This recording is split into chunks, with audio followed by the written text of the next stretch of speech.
الحمد لله الذي خلق فسوى والذي قدر فهدى والذي أخرج المرعى. الحمد لله الذي أنزل على عبده الكتاب ولم يجعل له عوجا. الحمد لله الذي لم يتخذ صاحبة ولا ولدا ولم يكن له شريك في الملك ولم يكن له ولي من الذل ونكبره تكبيرا. الحمد لله الذي ليس كمثله شيء وهو السميع البصير. واشهد ان لا اله الا الله وحده لا شريك له واشهد ان سيدنا ومولانا محمدا عبده ورسوله وصلى الله تعالى عليه وعلى آله وعلى أصحابه وبارك وسلم تسليما كثيرا كثيرا. أما بعد فأعوذ بالله من الشيطان الرجيم. بسم الله الرحمن الرحيم. يا أيها الذين آمنوا توبوا إلى الله توبة نصوحا. وقال الله تبارك وتعالى ومن يتق الله يجعل له مخرجا.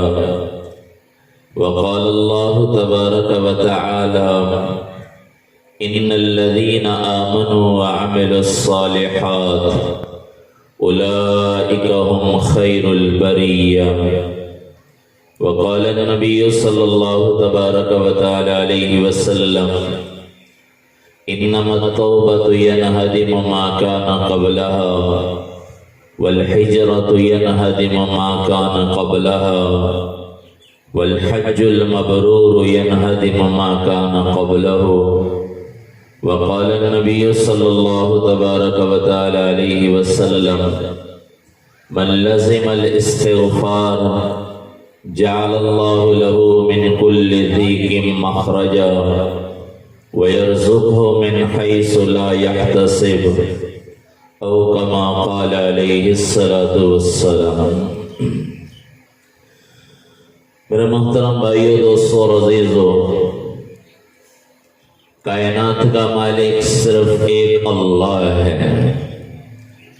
اور اس کائنات میں وہی ہوگا جو ایک اللہ چاہیں گے. وَمَا تَشَاءُونَ إِلَّا أَن يَشَاءَ اللَّهُ رَبُّ الْعَالَمِينَ. اللہ کا فرمان ہے جو تم چاہتے ہو وہ نہیں ہوتا، جو اللہ رب العالمین چاہتے ہیں وہی ہو کر رہتا ہے. ما شاء اللہ کان وما لم یشاء لم یکن. اس کے ارادے کا نام وجود ہے. انما امرہ اذا اراد شیئا ان یقول له کن فیکون. وہ ارادہ کرتا ہے اور کن کہنے کی بھی ضرورت نہیں، اس کے ارادے کا نام وجود ہے. اگر وہ کن کہہ دے تو بھی چیز فوراً ہو جاتی ہے، ارادہ کر لے تو بھی چیز وجود میں آ جاتی ہے. یہ سفر کا مہینہ یہ تو باطل کا ایک نظریہ تھا، عقیدہ تھا کہ یہ سفر صفر کا معنی صفر. وہ کہتے تھے یہ نحوست والا مہینہ ہے، لیکن آج مسلمان بھی انہی کے نقش قدم پر چلتے ہوئے وہ بھی اسی طرف جا رہے ہیں. مسلمان بھی کہتے ہیں سفر میں نکاح نہیں کرنا چاہیے، یہ تو نحوست والا مہینہ ہے. نہیں، اللہ کے حبیب صلی اللہ علیہ وسلم کا فرمان ہے کوئی دن کوئی مہینہ منحوس نہیں، کوئی وقت منحوس نہیں ہے. اللہ تبارک و تعالی نے سارے مہینے پیدا فرمائے ہیں. نفع نقصان کا کسی مہینے سے تعلق نہیں، وہ اللہ کے ارادے کا نام ہے. وہ ارادہ کر لے نفع پہنچانا ہے تو کوئی نفع روک نہیں سکتا، وہ ارادہ کر لے نقصان پہنچانا ہے تو نقصان سے کوئی بچا نہیں سکتا۔ يمسسك الله بضر فلا كاشف له وإن يردك بخير فلا راد لفضله، وہ نقصان کا ارادہ کر لے کوئی نقصان دور نہیں کر سکتا، وہ خیر کا ارادہ کر لے کوئی خیر کو رد نہیں کر سکتا۔ حضرت علی رضی اللہ تعالیٰ عنہ باہر نکلے اور گھوڑے پہ سوار ہوئے سفر میں روانہ ہونے لگے۔ ایک آدمی آ گیا ہے، اس نے گھوڑے کی لگام پکڑی اور کہنے لگا میں ستاروں کا علم جانتا ہوں، میں نے حساب کتاب لگایا ہے، اس وقت میں آپ کا نکلنا نقصان دہ ہے۔ حضرت علی رضی اللہ تعالیٰ عنہ نے زور سے ان کے سینے پہ ہاتھ مارا، پیچھے گرایا اور فرمانے لگے میں اس رب پہ ایمان لایا ہوں جو نفع نقصان کا مالک ہے۔ اگر اس رب نے میرے لیے نفع لکھا ہے تو کوئی نفع مجھ سے روک نہیں سکتا، اور اگر نقصان لکھا ہے تو نقصان سے کوئی بچا نہیں سکتا۔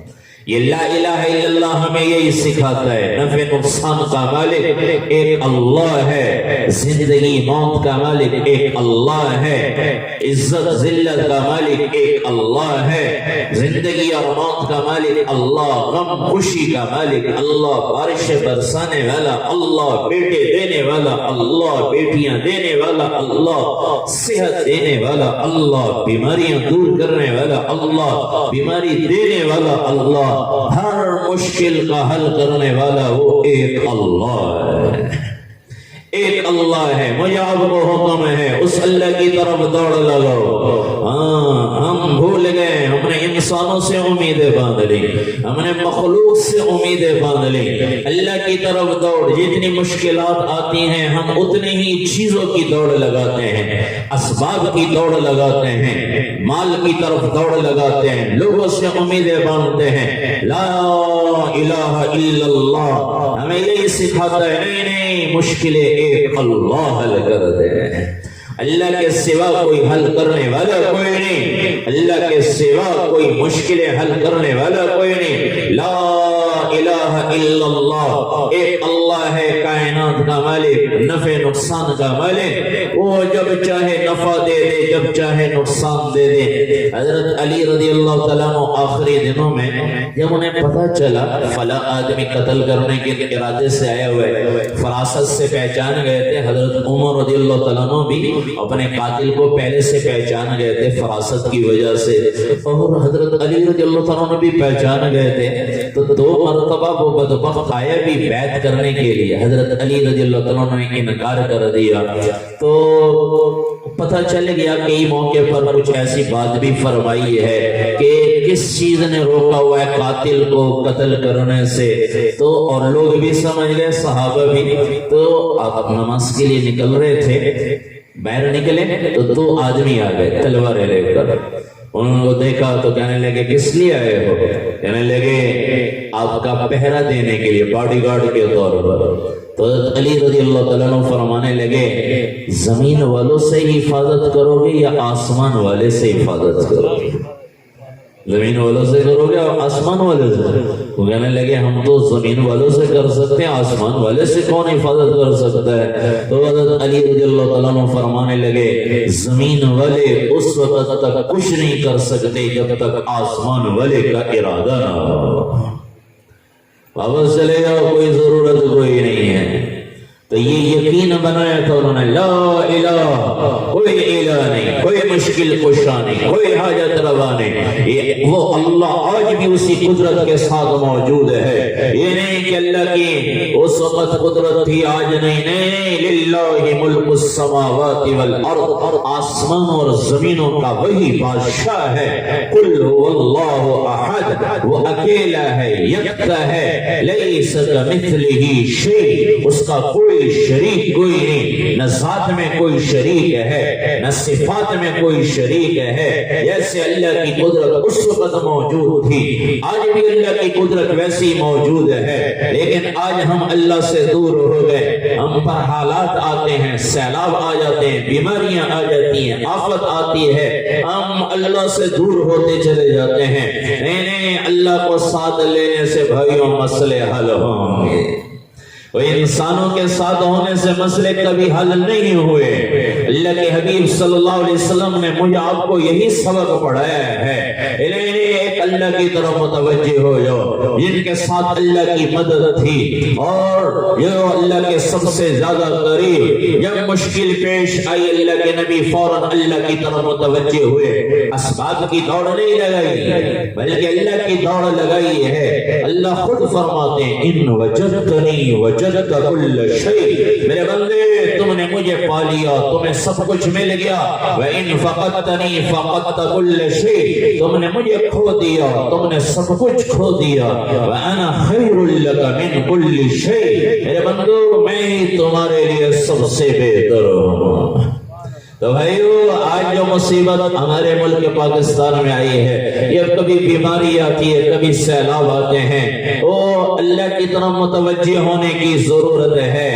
انسان مخلوق کی طرف نہیں، مخلوق سے امید رکھنا یہ تو ایک قسم کا کفر ہے۔ شیخ عبد القادر جیلانی رحمت اللہ علیہ کا ملفوظ ہے، جب مسلمان پر کوئی حال آتا ہے اور اس کی نظر آسمان والے اللہ سے ہٹ جاتی ہے، کسی انسان پہ نظر چلی جاتی ہے کہ یہ مشکلیں حل کرے گا، وہ فرماتے ہیں اس کا نام آسمان پر مسلمانوں کی فہرست سے کاٹ دیا جاتا ہے۔ مسلمان تو وہ ہے جو ہر حال میں اللہ کی طرف متوجہ ہو۔ 1000 کا لشکر آیا، 313 صحابہ کھڑے ہیں، نہتے پاس کچھ نہیں، لڑنے کا سامان نہیں، بچاؤ کا سامان کوئی نہیں، سواری کوئی نہیں، جگہ اچھی نہیں۔ جو بدر کے میدان گئے ہیں وہ دیکھ کر آئے ہیں، وہ ٹیلا ہے، ریت کا ٹیلا، تلوار سے لڑائی کے لیے تو پکی زمین کی ضرورت، لیکن کچھ نہیں۔ اللہ کے حبیب صلی اللہ علیہ وسلم ساری رات سجدے میں گر کر اللہ کے سامنے تڑپتے رہے، اللہ اللہم ان تہلک هذه العصابہ فلا توبد بعدہ ابدا، آج تو نے مدد نہ کی، یہ گنتی کے چند لوگ مارے گئے تو قیامت تک تیرا نام لینے والا کوئی نہیں ہوگا۔ اللہ کو پکارا، حنین میں اللہ کو پکارا، خندق میں اللہ کو پکارا، فتح مکہ کے موقع پر اللہ کو پکارا ہے۔ ایک ہمارا بھی ہم بھی تہذیب ایک ہم نعرہ لگاتے ہیں، وہ عشق رسول میں موت بھی قبول ہے، نہیں ہمارا نظریہ وہی ہے جو پچھلا مہینہ گزرا، جو حسین کا نظریہ تھا، جو بانی پاکستان نے نظریہ پیش کیا تھا کہ 1944 میں جو خط لکھا گاندھی کو، بانی پاکستان محمد علی جناح رحمت اللہ علیہ، ان کا ساتھ مولانا اشرف علی تھانوی رحمت اللہ علیہ جیسے جید علماء نے، مولانا شبیر علامہ شبیر احمد عثمانی رحمت اللہ علیہ نے جن کا ساتھ دیا، اور ان کا یہی ذہن بنایا پاکستان کا مطلب کیا، لا الہ الا اللہ۔ ہم ایک طرف تو یہ نعرہ لگاتے رہے اگست کے مہینے میں، پاکستان کا مطلب کیا، لا الہ الا اللہ۔ کیا مطلب؟ جب کوئی مشکل پیش آئے، پاکستان کی بنیاد اس پہ رکھی گئی ہے کہ تم ایک اللہ کی طرف متوجہ ہونا جس کے سوا کوئی الہ کوئی نہیں ہے۔ یہ نظریہ پیش کیا تھا لا الہ الا اللہ، یہ 1400 سال پہلے جو اللہ کے نبی نے نظریہ پیش کیا تھا لا الہ الا اللہ، مشرکین مکہ سے فرمایا تم بتوں کی پوجا کرتے ہو، ہم ایک اللہ کی پوجا کرتے ہیں۔ یہی نظریہ دہرایا گیا 1947 اور 40 کے اور 42 کے ان ایام میں، یہی نظریہ دہرایا گیا۔ گاندھی جی کو خط لکھا تم گائے کی پوجا کرتے ہو اور ہم ایک رب کی پوجا کرتے ہیں۔ تمہارا نظریہ وہ ہندو کی قوم آتا ہے، ہمارا نظریہ قرآن اور سنت ہے، ہم نبی کی ماننے والے ہیں، تم گائے کی پوجا کرنے والے، تم ہندو قوم ہو، تمہارا نظریہ الگ ہے، ہمارا نظریہ الگ ہے۔ یہ علماء نے ساتھ مل کے ان کا نظریہ بنایا تھا۔ پھر جب 15 اگست کو پرچم کشائی ہوئی ہے، پاکستان کا پہلا پرچم بلند ہوا ہے، اور یہ 27 رمضان 1366 ہجری کو یہ دیش وجود میں آیا، تو بانی پاکستان نے 15 اگست 1947 کو کراچی دارالخلافہ تھا، وہاں پرچم بلند کیا گیا، پہلا پرچم۔ ان کے لیے خاص طور پر علامہ شبیر احمد عثمانی رحمت اللہ علیہ کو بلایا گیا، ان سے تلاوت کروائی گئی اور پھر ان سے دعا کروائی بانی پاکستان محمد علی جناح رحمت اللہ علیہ نے، اور پھر انہی کے ہاتھوں سے پہلا پرچم بلند ہوا تھا۔ یہ اشارہ تھا، یہ واضح پیغام تھا کہ اس دیش کا مقصد نظریہ لا الہ الا اللہ ہے۔ اس دیش کا نظریہ ناچ گانے نہیں کہ غیر محرم عورتوں کو سامنے نچا کر آزادی کی تقریب منائی جائے، نہیں، اس قوم کا نظریہ ایسے لوگوں پر ہی ایسے عذابات آتے ہیں، اور یہ دنیا میں چند عذاب یہ شکل ہے، وَلَنُذِيقَنَّهُم مِّنَ الْعَذَابِ الْأَدْنَىٰ دُونَ الْعَذَابِ الْأَكْبَرِ۔ اللہ فرما رہے ہیں بڑے عذاب سے پہلے ہم چھوٹے عذاب چکائیں گے، کس لیے؟ لعلہم یرجعون، موقع ہے کہ لوٹ آؤ اللہ کی طرف، توبہ کریں۔ یہ سیلاب، یہ زلزلے، یہ بیماریاں، کبھی جانوروں میں بیماریاں، کبھی انسانوں میں بیماریاں، اس کا حل کسی انسان کے پاس نہیں، اس کا حل ایک اللہ کو راضی کرنا ہے۔ اللہ راضی ہو گئے تو رب کی قسم سارے کام بن جائیں گے، اللہ ناراض ہو گئے تو سارے بنے ہوئے کام بگڑ جائیں گے۔ یہ ہمارا نظریہ ہمیں یہ علماء نے پیش کیا تھا، پھر بانی پاکستان کا اعتماد تھا علماء پر۔ مولانا اشرف علی تھانوی رحمۃ اللہ علیہ کے بھانجے سے مشرقی پاکستان ڈھاکہ میں مولانا ظفر احمد عثمانی سے پرچم بلند کروایا تھا، وہاں ڈھاکہ کے اندر انہوں نے تلاوت کی، دعا کرائی، اور پھر پہلا پرچم علماء کے ہاتھ سے بلند ہوا تھا۔ پھر وصیت فرمائی میں انتقال کر جاؤں تو میرا جنازہ علامہ شبیر احمد عثمانی رحمۃ اللہ علیہ پڑھائیں گے۔ انہوں نے جنازہ پڑھائی، علماء پر ان کا اعتماد تھا، اور یہ نظریہ دیا تھا کہ کوئی مشکل پیش آئے تو لا الہ الا اللہ، ایک اللہ کی طرف متوجہ ہونا، اللہ کو ساتھ لینا۔ تو بھائیو میری یہی گزارش ہے، یہ جو مصیبتیں آ رہی ہیں، کبھی بیماری، کبھی جانوروں کی بیماری، کبھی سیلاب، کبھی اور مہنگائی کے عذابات، یہ معمولی جھٹکے ہیں۔ اگر ہم اللہ کی طرف متوجہ نہ ہوئے تو اللہ کی قسم پھر مرنے کے بعد تو زیادہ مصیبتیں آنے والی ہیں۔ آج اللہ کی طرف ایک تو توبہ کریں، گھروں میں جا کر توبہ کروائیں، مسلمانوں سے توبہ کروائیں۔ اللہ کی قسم یہ توبہ کرنے کا وقت ہے، اپنے گھر والوں سے، رشتہ داروں سے، عزیز و قارب، پڑوس والوں سے توبہ کرائیں۔ اللہ کے نبی کا فرمان ہے من لزم الاستغفار جعل اللہ له من كل ضيق مخرجا۔